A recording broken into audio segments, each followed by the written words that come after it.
Bonjour tout le monde, je vous retrouve aujourd'hui pour une nouvelle vidéo. Je vous avais déjà fait ce genre de vidéo il y a quelques temps, donc il s'agit d'une vidéo blabla où je me maquille tout simplement en vous racontant ma life, n'est-ce pas? Si ça vous intéresse, hein. Enfin ma life ou celle des autres, qui sait. Donc voilà, pas maquillée, les cernes. Je vous ai dit, hein, la dernière fois que je faisais une vidéo, je vous ai dit j'ai des cernes en permanence. Preuve. Donc je commence tout de suite. Et avant tout, je voulais vous parler d'une chose. Je voulais vous remercier, n'est-ce pas? Parce que nous avons passé la barre des 1000 abonnés sur la chaîne. Donc je tenais à vous remercier 1000 fois. 1000 abonnés et 1000 merci, n'est-ce pas? Non, on est à 1014 aujourd'hui ou un truc dans le genre, j'ai regardé avant. Donc 1014 fois merci. Donc merci beaucoup de suivre mes vidéos. Merci à vous, vous êtes trop chou, ça me fait trop plaisir de pouvoir parler Disney et partager mon amour pour Disney avec vous, pour les livres, pour les films, le make-up, tout ça, voilà. Et d'ailleurs, je me demandais si vous pouviez me dire quel genre de vidéo vous aimeriez voir, s'il y a des vidéos que vous aimeriez voir sur ma chaîne, n'hésitez pas à le dire dans les commentaires, ça me ferait plaisir de vous faire plaisir en faisant donc des vidéos qui vous tenteraient ou que vous aimeriez voir, ou une foire aux questions, ou que sais-je. Bref, dites-moi dans les commentaires ce qui vous ferait plaisir, tag, vidéo Disney, Harry Potter, film, tout ce que vous voulez dans les domaines que vous savez que je traite sur ma chaîne, n'est-ce pas? Ou d'autres même, soyons fous.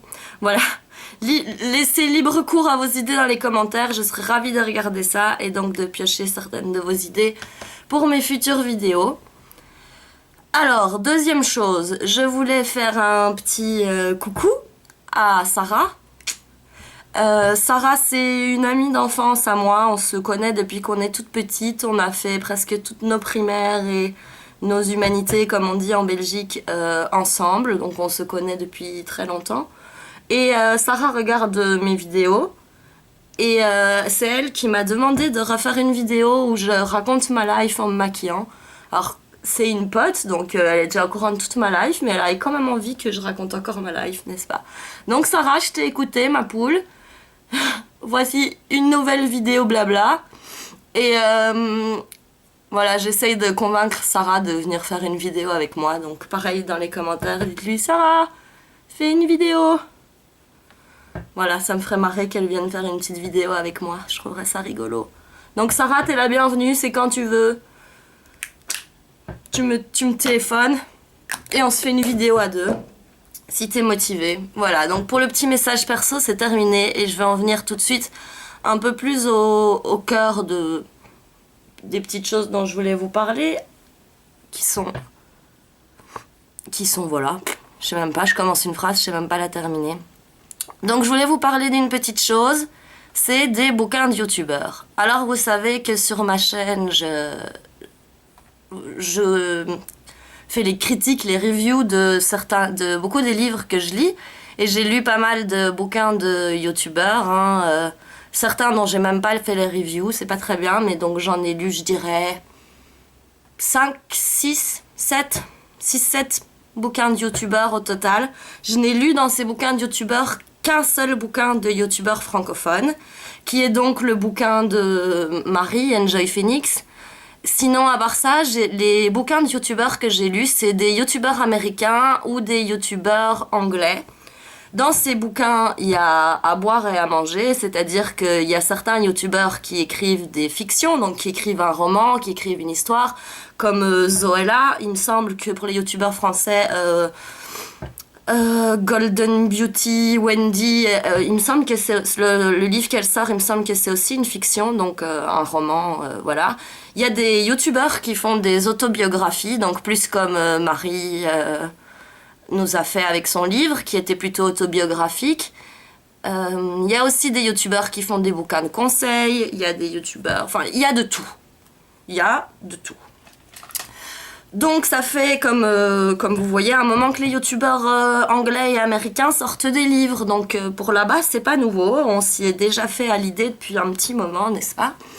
Et donc, Marie ayant sorti son livre, il est évident que vu le succès que le bouquin a eu au niveau des ventes, les maisons d'édition, elles sont pas nouilles. Les bouquins de youtubeurs, ça se vend. Donc, en France, on va avoir plein de bouquins de youtubeurs. Je pense à Caroline et Safia, Elsa Makeup, pour des youtubeurs que je regarde, parce que je sais qu'il y a d'autres youtubeurs francophones qui vont sortir des vidéos, mais c'est des youtubeurs que je suis pas, donc voilà. Et je vois en France et en Belgique, Suisse, enfin voilà, en région francophone de par notre côté, qu'il y a beaucoup de gens qui critiquent énormément le fait que donc les youtubeurs sortent des livres. Et je dois vous avouer que je serais ravie d'en débattre avec vous dans les commentaires parce que c'est quelque chose que je ne comprends pas du tout. C'est-à-dire que personne nous oblige à acheter ces livres, hein. On regarde les vidéos sur YouTube gratuitement, enfin bon, on paye notre connexion internet, mais voilà, hein, on regarde les vidéos sur YouTube gratuitement. Donc, on s'engage pas à devoir payer quoi que ce soit, et si elles sortent un livre, on n'est aucunement obligé de l'acheter. Si on suit leur chaîne, quoi, il y a pas de conditions ou quoi que ce soit, donc voilà, il n'y a pas d'obligation d'acheter le livre, donc chacun fait ce qu'il veut. Et dire, je comprends pas comment des youtubeuses ou des youtubeurs peuvent sortir des livres, c'est pas une bonne raison, parce que si vous regardez un peu, dans le milieu, déjà rien que de la littérature, des livres et tout ça en général, il y a plein de gens qui sortent des livres qu'ils n'ont pas écrits, ou alors qui parlent de choses totalement inintéressantes, ou alors qui n'ont strictement aucun talent et qui vendent des centaines de milliers de livres. Je pense à 50 nuances de Grey, où pour moi l'auteur ne sait pas écrire, n'est-ce pas ? Vous savez, dans mes vidéos, il y a une vidéo qui s'appelle « Pourquoi je n'aime pas 50 nuances de Grey ». Je vous invite à aller la voir. Et elle n'est pas la seule, hein. Il y a plein d'autres auteurs. Enfin, il y a plein de gens qui écrivent des bouquins qui savent pas écrire. Il y a plein de gens qui écrivent des bouquins sur des sujets, mais aussi variés que tout. Les politiciens écrivent des livres, les stars écrivent des livres, les présentateurs. J'ai vu que Nikos Aliagas avait écrit un livre, alors... voilà, quoi. Donc, j'ai vu que... Enfin, je peux vous citer plein d'exemples, mais ça sert pas à grand-chose. Comme je vous dis, il y a plein de gens qui sortent des livres, et ils ont tous plus ou moins de légitimité pour le faire, n'est-ce pas ? C'est exactement pareil dans plusieurs autres milieux, n'est-ce pas ? C'est-à-dire qu'il y a des gens qui sortent de la musique alors que c'est fait avec autotune, il n'y a rien de composé correctement, les paroles sont pas jolies. Voilà, il y a des musiques sans grande prétention, n'est-ce pas ? Il y a des daubes, il y a tout. Dans le cinéma, c'est pareil, on a droit à avoir des chefs-d'œuvre comme on a droit à avoir des grosses bouses. Donc je vois pas pourquoi la littérature comme média échapperait au principe d'être ouverte un peu à tout le monde. Et qu'à partir de là, on peut faire nous notre choix sans obligation.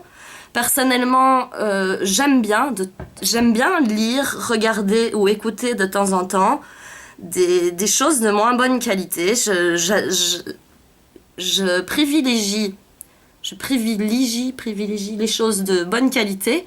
Mais je trouve qu'il est important de pouvoir se distraire de temps en temps avec des petites choses sans prétention, écouter une musique un peu débile qui nous fait marrer, lire un livre de youtubeur, pas forcément super bien écrit, un peu rigolo, enfin c'est un peu une prolongation de la chaîne YouTube, voilà. Ou regarder un film qui vaut pas grand chose d'un point de vue cinématographique, mais on va bien se marrer, quoi. Donc voilà, je comprends pas pourquoi ça pose problème à certaines personnes que les youtubeuses sortent un livre. Parce qu'on m'a dit aussi, oui, mais il y a des gens qui galèrent toute leur vie pour sortir un livre et puis elles ont rien fait et on leur propose comme ça d'écrire un bouquin. C'est pas juste. Mais oui, mais ces milieux-là sont pas justes par définition, parce que c'est la même chose. Il y a plein de gens qui sont dans le métro, qui font de la musique, qui font des trucs de fou, et qui signeront jamais de label. Et puis à côté de ça, on a des trucs tout pourris qui passent à la radio, et on comprend pas pourquoi. Et... bah, c'est parce qu'il en faut pour tous les goûts. voilà pourquoi.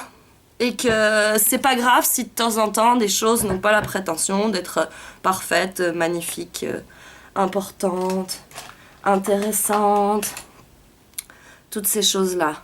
Donc, dites-moi dans les commentaires ce que vous en pensez. Est-ce que vous avez lu, vous, des livres de youtubeurs? Qu'est-ce que vous en avez pensé? Est-ce que vous comptez lire les livres des youtubeuses qui vont sortir prochainement? Et alors, critiquer le fait aussi, j'entends souvent, de dire qu'elles font ça pour l'argent. Mais je comprends pas non plus, parce que bon... en même temps, on te propose dans ton boulot un chouette projet, hein, un truc bien sympa, et on te dit que tu vas pouvoir gagner ta vie avec ça, que tu vas pouvoir gagner de l'argent, et tout ça, je vois pas le problème.